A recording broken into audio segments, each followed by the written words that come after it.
हम लोग स्टार्ट कर रहे हैं रिलेशन एंड फंक्शन। पहले जान लो रिलेशन क्या है। Suppose A and B are two non empty sets. ठीक है, नॉन एम्प्टी सेट्स का मतलब क्या हुआ? A and B must have at least one element, दोनों में होना चाहिए कम से कम एक एलिमेंट ए में एक एलिमेंट बी में कम से कम होना चाहिए, एम्प्टी नहीं होगा। A relation R from set A to set B is defined as a subset of the product set A cross B। ठीक है, मतलब so if R is a relation from set A to set B, then R is a subset of A cross B। अब ऐसा है, कभी कभी हम लोग देखते हैं if x y is element of R, then we conclude that xy is element of A cross B, मतलब x is element of A and y is element of B। ठीक है, and we say that x is in relation R with y। ठीक है, हम लोग इसको लिख सकते हैं x R y, मतलब x is in relation R with y। देखो कभी कभी ये चीज समझने में असुविधा होता है स्टूडेंट्स को, तो यहाँ पर एक्चुअल बात क्या है वो हम थोड़ा सा बताते हैं, पहले समझो। जैसे हम एक सेट लिए A इक्वल टू से 1 2 3 and B equal to suppose कर लो 2 3 4। अब अगर हम बोलते हैं A क्रॉस B क्या होगा? A क्रॉस B याद होगा 1 2 3 cross 2 3 4। It will be equal to 1 2 1 3 1 4 2 3 2 4 2 2 भी होगा 2 2 2 3 2 4, फिर 3 2 3 3 3 4। अब अगर हम ऐसा एक रिलेशन डिफाइन किए, suppose R is defined as is less than. देखो इसका पूरा मीनिंग जानने के लिए क्या करोगे ना, जो भी डेफिनेशन दिया है रिलेशन का, हम लोग इसके पहले बोलेंगे फर्स्ट एलिमेंट, बाद में बोलेंगे सेकेंड एलिमेंट। चाहे first coordinate is less than second coordinate, इस तरह से, because you see that these ordered pairs are like coordinate, है ना। यहाँ पर first coordinate represents x, second represents y।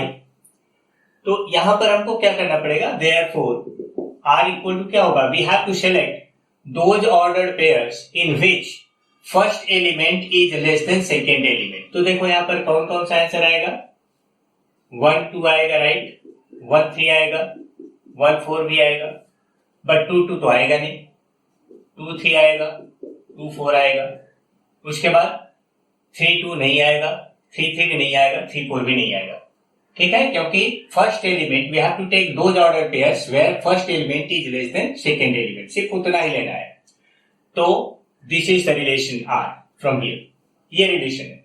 तो कभी कभी ये रिलेशन डिफाइंड रहता है, देखो is less than, is greater than, is more, equal to, कुछ भी अगर बोलता हो कि रिलेशन इज इक्वल टू, मतलब first element is equal to second element, उस केस में हमको क्या क्या लेना होता, सिर्फ 2 2 एंड 3 सिर्फ 2 ही एलिमेंट आता वहां पर. अगर हम बोलते हैं इज ग्रेटर देन, मतलब first element is greater than second element, then we need to take, कौन सा हम यहाँ पर लेते हैं, 3 2 लेते हैं और 3 4 लेते हैं. ठीक है, सिर्फ 2 एलिमेंट आता. इसी तरह से ये रिलेशन को समझ में आ गया. ध्यान रखना है. Note, if number of elements in set A equal to m and number of elements in set B equal to n, then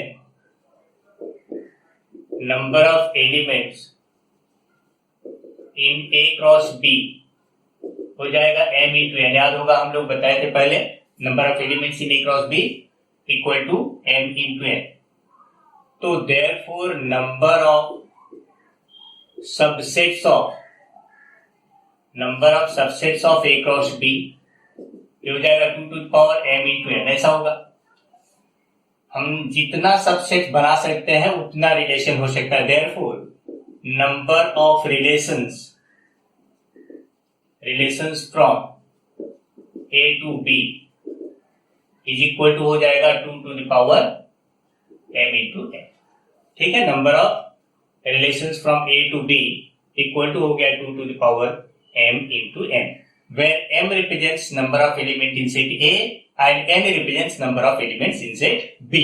जैसे देख लो, एक क्वेश्चन हम दिए यहाँ पर, if A is equal to 1 2 3 and B is equal to AB, how many relations can exist between A and B. मान लो ऐसा हम क्वेश्चन दी, तो हम लोग क्या पाएंगे here, NA is equal to 3 है and NB is equal to 2 है. So therefore number of elements in A cross B हो जाएगा 3 into 2 यानी 6 हो गया. इसलिए नंबर ऑफ सबसेट्स या नंबर ऑफ रिलेशंस एक साथ डायरेक्टली लिख सकते हो. Number of relations from A to B ये हो जाएगा क्या, 2 to the power 6. तो result is 64. There are 64 relations are possible from A to B. Clear हुआ, समझ में आ गया. नेक्स्ट है relation on a set.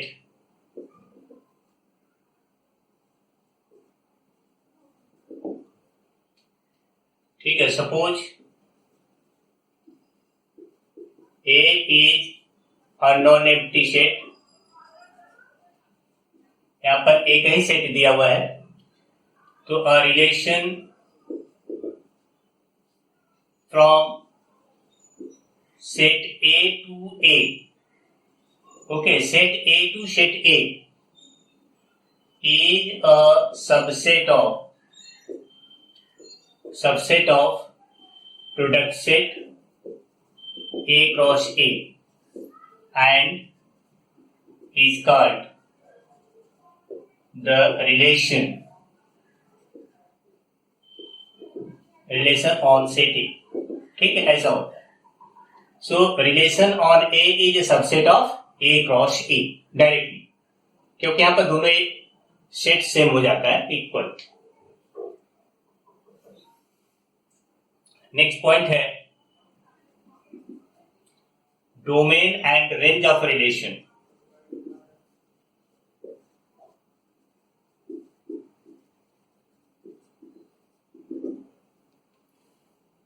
Suppose R is any relation. Suppose A and B are two non-empty sets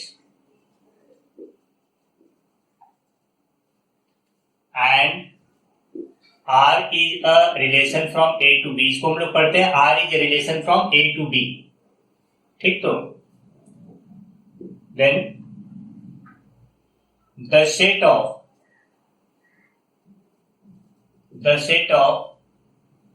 the first elements of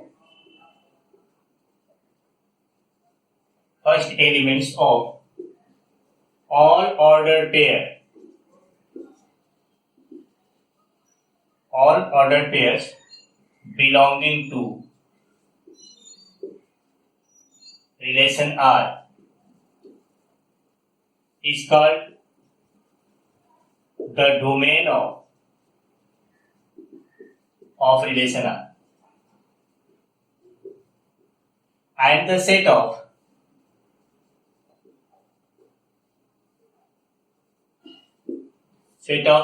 corresponding second elements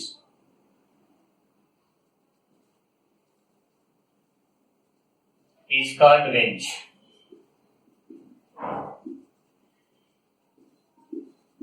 ठीक है, तो domain क्या हो गया? डोमेन हो गया set of first elements and range हो गया सेट ऑफ सेकेंड एलिमेंट्स. तो देखो कैसे है, एक एग्जांपल लेते हैं. जैसे अभी हम दिए थे, सपोज R इक्वल टू है 1 2 1 3 1 4, फिर 2 3 2 4. ठीक है, सपोज कर लो ये हमने लिया. तो देयरफॉर डोमेन ऑफ आर क्या होगा? डोमेन ऑफ आर, यहाँ सबका फर्स्ट एलिमेंट देखेंगे. फर्स्ट एलिमेंट यहाँ 1 है, यहाँ 1 है, यहाँ 1 है, यहाँ 2 है, यहाँ 2 है. हम एक ही बार 1 लिखेंगे, 2 बार नहीं लिखेंगे. 1 2 है ना. कोई भी एलिमेंट सेट में रिपीट नहीं किया जाता है. एंड रेंज क्या होगा? Range of R equal to हो गया, टेक द सेकेंड एलिमेंट्स. क्या क्या है सेकेंड एलिमेंट्स में? 2 है, 3 है, 4 है ना. हालांकि 3 यहाँ 2 बार आया है, लेकिन हमको एक ही बार लेना है, रिपीट नहीं किया जाएगा.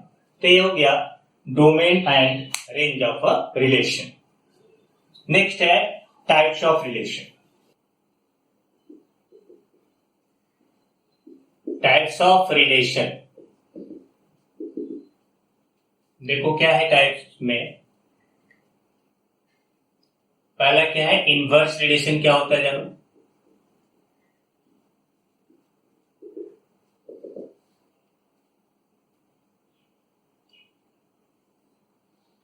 Suppose A and B are two non-empty sets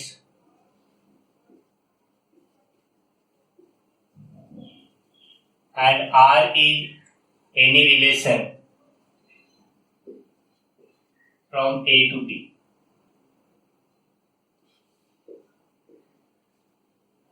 There exists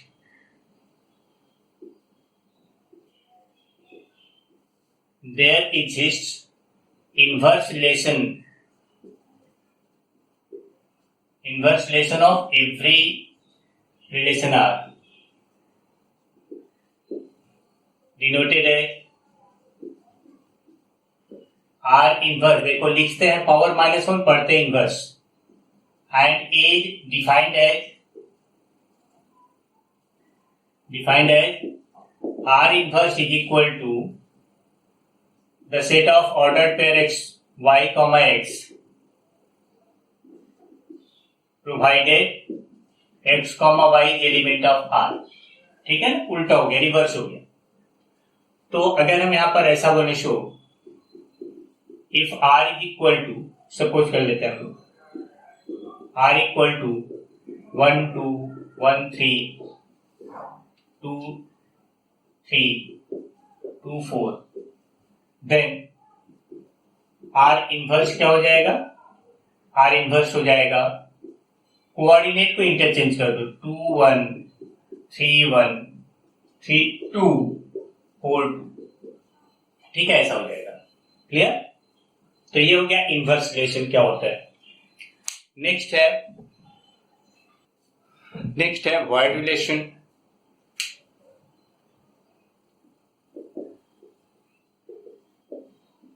void relation और empty relation.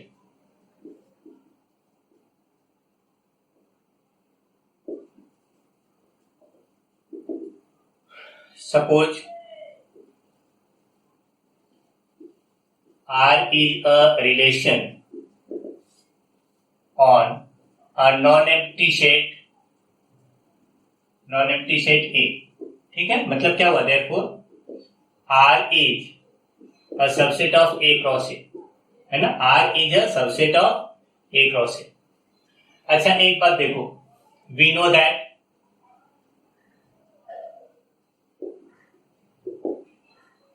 null set is a subset of every set. ये हम लोग पढ़े थे, सेट थ्योरी में बताया हुआ है, null set is subset of every set. So therefore null set is a subset of, यहाँ पर null set is a subset of A cross A, ऐसा होगा. So therefore null set is a relation from A to A. ठीक है? This null set, this relation is called empty relation. This relation is called void relation, क्योंकि इसमें एक भी element नहीं है. ठीक है? एक और होता है यूनिवर्सल रिलेशन. यूनिवर्सल रिलेशन, यहां पर भी सेम चीज. क्या होता है? We know that suppose R is a relation from A to A. So therefore R is a subset of A cross A. Again we know that every set is a subset of itself. हम लोग ऐसा जानते हैं, we know that every set is a subset of itself. Her set अपना एक subset होता है, ऐसा हम लोग पहले पढ़ चुके हैं सेट थ्योरी में. So therefore A cross A is subset of A cross A.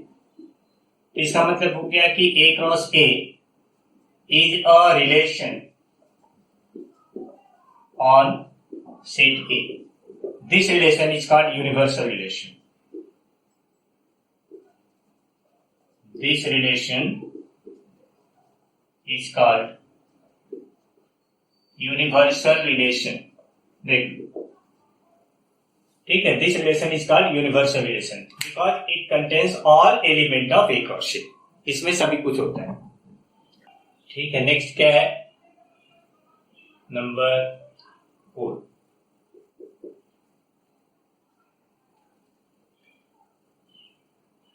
Reflexive relation.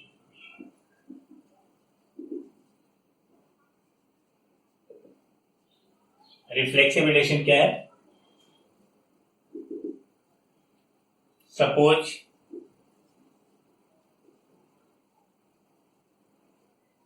A is a non-empty set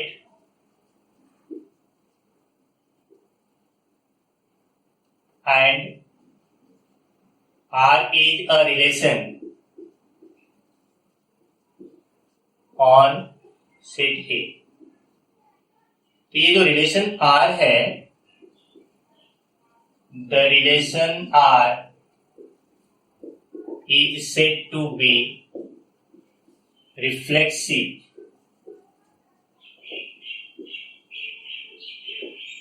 Reflexive relation if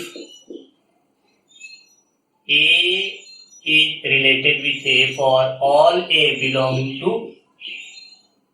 कहने मतलब क्या हुआ कि every element of A is related to itself. ठीक तो? So if A comma A is element of R for all A belonging to the given set, then R on A is reflection. ठीक है ध्यान? R on A is reflexive relation. मतलब every element is related to itself. जैसे एक example लिए, suppose करो एक example लिए, let A is equal to I say 1 2 3. So therefore A cross A क्या आएगा? 1 2 3 cross 1 2 3. So we can write this is 1 1 1 2 1 3 2 1 2 2 2 3 then 3 1 3 2 3 3। अब अगर हम एक रिलेशन डिफाइन किए, the relation R is defined as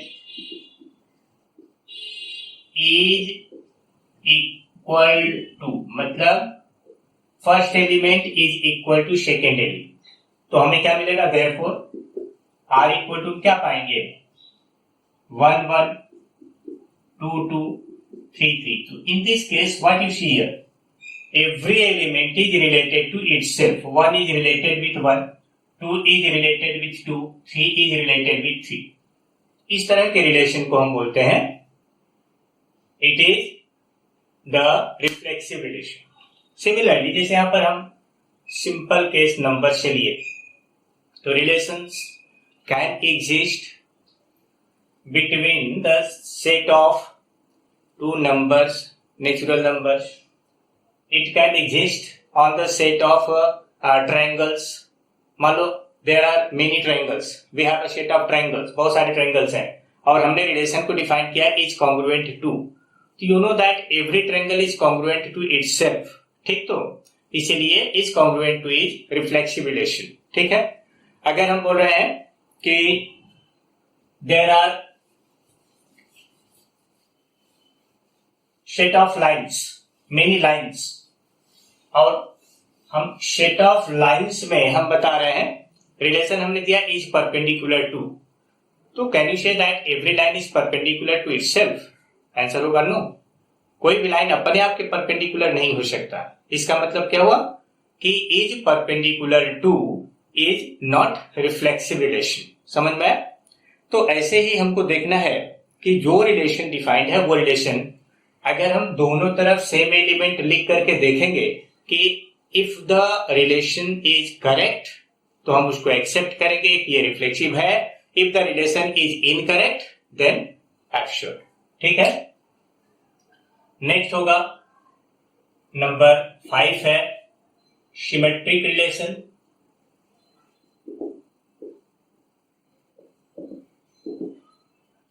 the relation R on set A is said to be symmetric if A R B implies B R A। कहने मतलब क्या हुआ, that is if A comma B is element of R implies that B comma A is also element of R, then R is symmetric।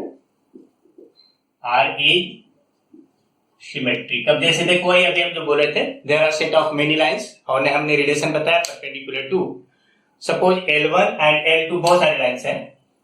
ठीक है, अगर हम बोल रहे हैं L1 is perpendicular to L2, इसको इंटरचेंज करोगे कोई प्रॉब्लम नहीं होगा, L2 परपेंडिकुलर टू L1, ऐसा हो सकता है, पॉसिबल है। अगर हमने पैरेलल दिया L1 parallel to L2 then L2 parallel to L1, ऐसा हो सकता है। तो ये जो रिलेशंस हैं दे आर सिमेट्रिक रिलेशंस। ठीक है, नेक्स्ट है एक और रिलेशन होता है transitive relation.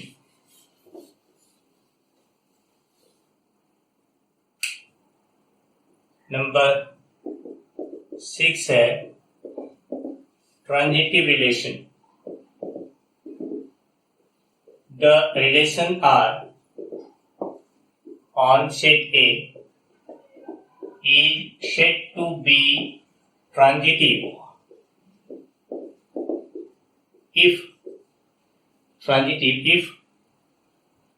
A are B and B are A or B are C implies that A are C।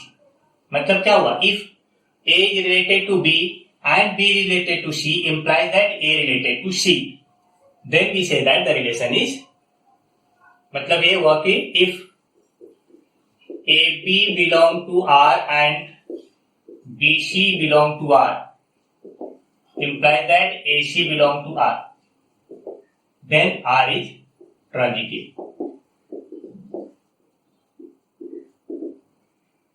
ठीक है, ऐसा होगा।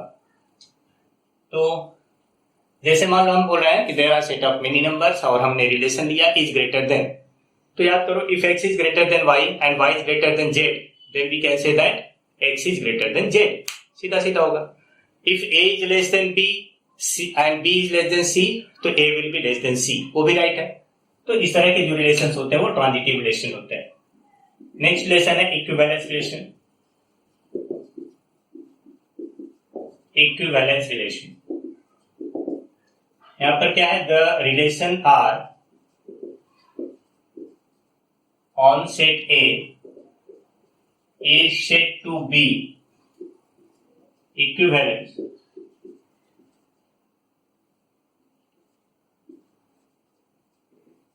if R is reflexive, symmetric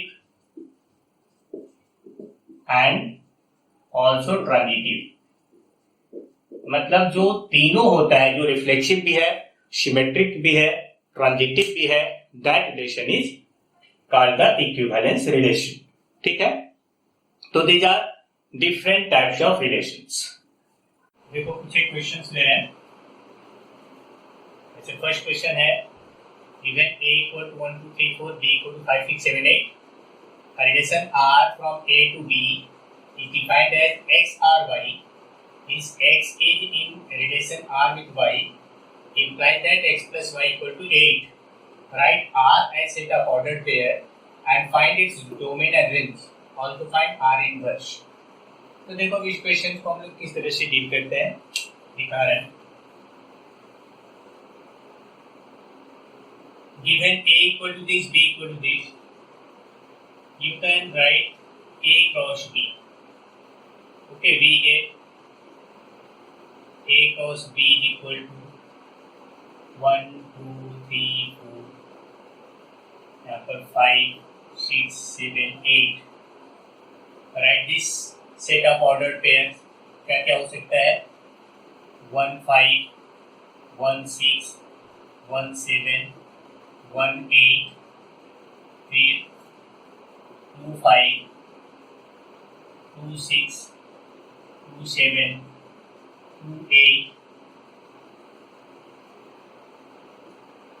then 3 5 3 6 3 7 3 8, then 4 5 4 6 4 7 and 4 8। यहाँ से हमको देखा है given R is defined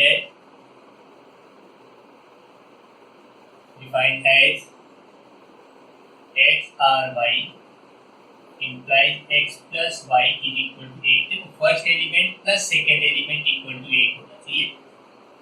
तो यहाँ पर ऐसा कितना पेयर है, तो therefore we get r equal to what, कौन कौन सा पेयर सेटिस्फाई कर रहा है इस रिलेशन को, यही हमें देखना है। यू सी 1 प्लस 5 खाली 1 से 1 प्लस 7 इज इक्वल टू 8 आएगा, है ना, 1 plus 7 equal to 8, 2 plus 6 equal to 8 आएगा, फिर 3 प्लस 5 इक्वल टू 8 आएगा, फिर और कहीं पर कुछ है और कहीं से नहीं आया। तो ये 3 एलिमेंट इसको सेटिस्फाई किया, सो r इक्वल टू 1 7 2 6 3 5। देखो ऐसा है जैसे यहाँ पर तो नंबर ऑफ एलिमेंट्स 4 4 थे, मतलब 4 एलिमेंट ए में 4 एलिमेंट बी में, हम ए क्रॉस बी फाइंड आउट कर लिए। अगर ये नंबर ऑफ एलिमेंट्स बहुत बड़े हो जाए तो ए क्रॉस बी हम लोग को प्रॉब्लम होगा निकालने में, इसीलिए कोई ज़रूरी नहीं है कि हम ए क्रॉस बी फाइंड ही करें, हम सिर्फ इन एलिमेंट्स को ऑब्जर्व करके भी देख सकते हैं। जैसे देखो यही से हम लोग ऐसे मेंटली देख पा रहे हैं ना, 1 5 1 6 1 7 1 8 आएगा, हम लिख नहीं रहे, just we see that 1 7 equal to 8 आएगा, so you write down here 1 7।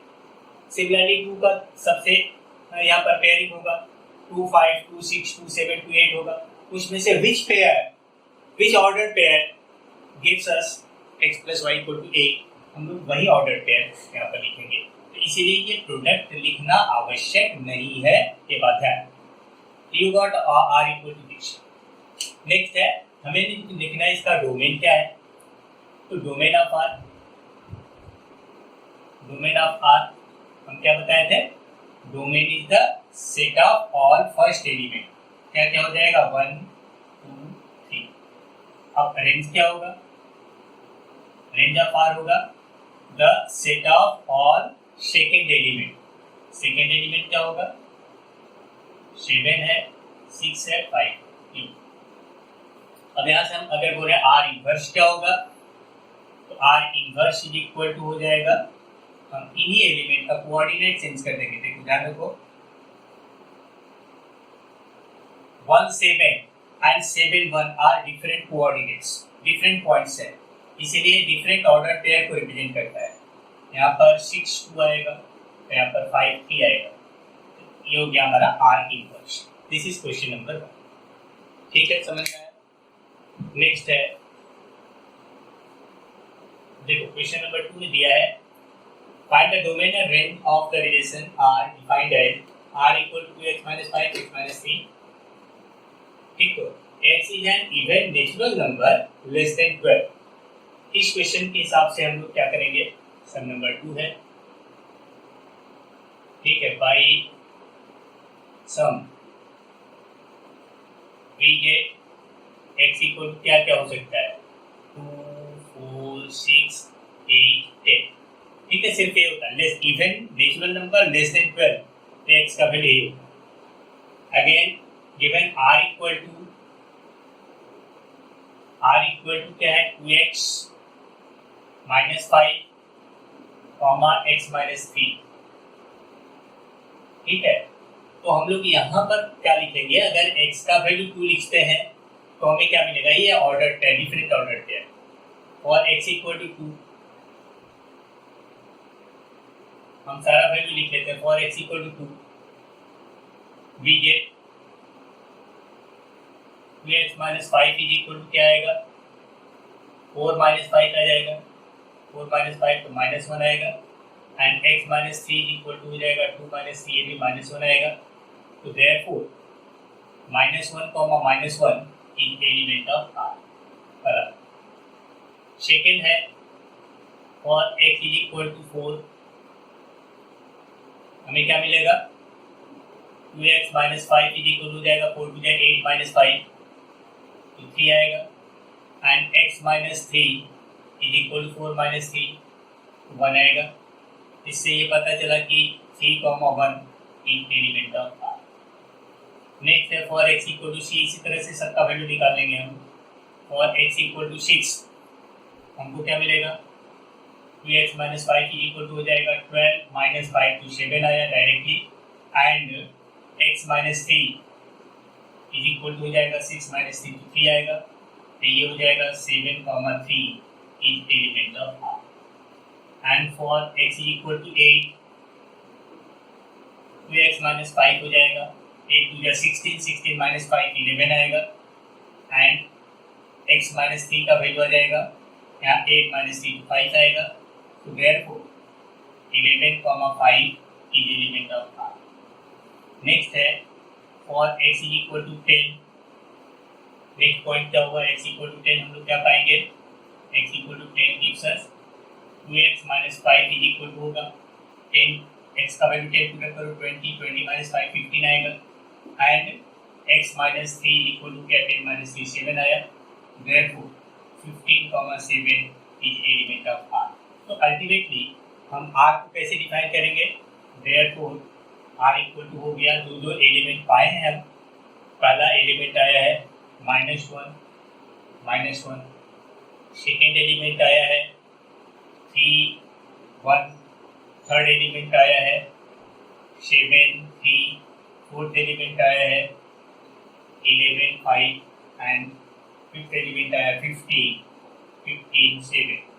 ठीक है, ये हो गया R। बोला गया है कि find domain and range of R। तो अब यहाँ पर देख लो, डोमेन ऑफ R क्या हो जाएगा, डोमेन ऑफ R आ रहा है -1 3 7 11 15। ठीक है, first element domain of R होगा, therefore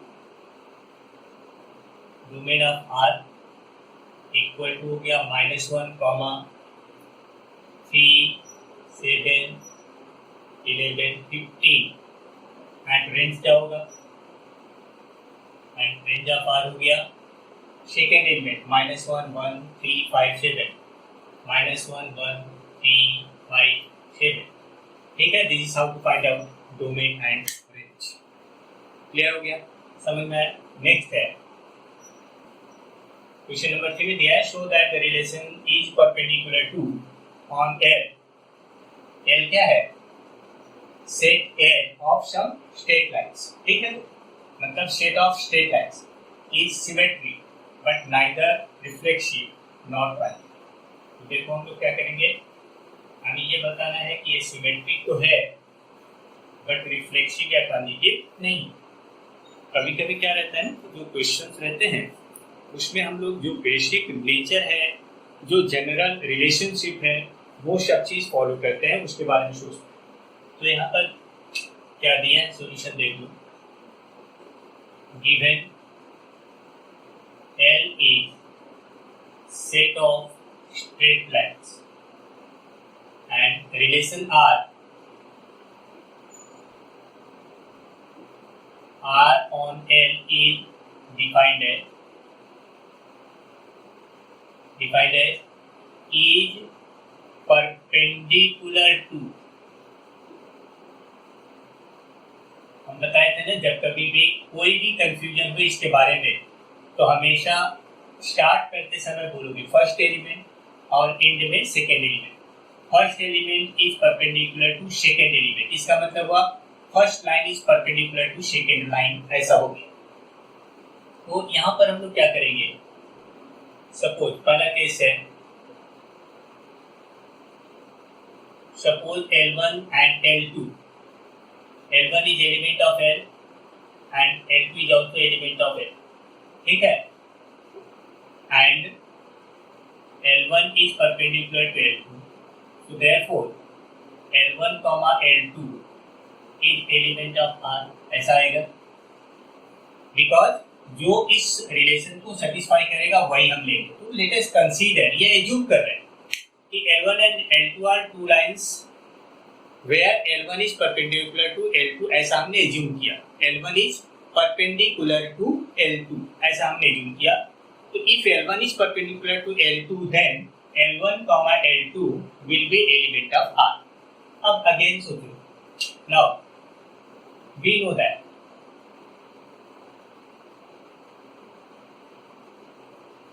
if L1 is perpendicular to L2, then L2 is also perpendicular to L2, होगा ना। एक लाइन है, अगर ये सपोज कर लो ये लाइन L1 है, ये लाइन L2 है, अगर L1 एंड L2, तो ये क्या होगा, ये हर हाल में 90 डिग्री होगा, परपेंडिकुलर ही होगा। L1 perpendicular to L2, then L2 perpendicular to L1, therefore L2, L1 is also element of R, ऐसा हो गया। तो हमें क्या पता चला, सिंस ये L1, L2 is element of R, then L2, L1 is also element of R। ठीक, तो therefore R is symmetric relation। लेकिन अगर हम बोले सेकेंड पार्ट, पहला केस था, सेकेंड केस है हमें बताना है कि ये रिफ्लेक्शन नहीं है। यू नो दैट कोई भी लाइन अपने आप के परपेंडिकुलर नहीं हो सकता। We know that no line can be perpendicular to itself. ये डायरेक्ट लिख देना, we know that no line can be perpendicular to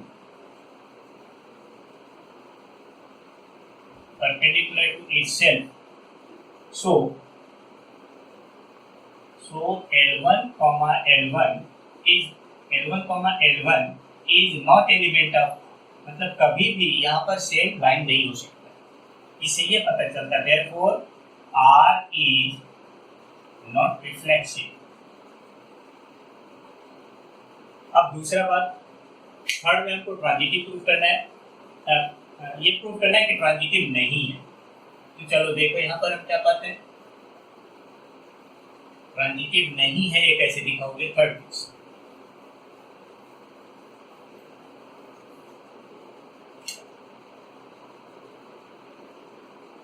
let L1, L2, L3 belong to L, मतलब सेट ऑफ लाइन्स में L1, L2, L3 3 lines है, such that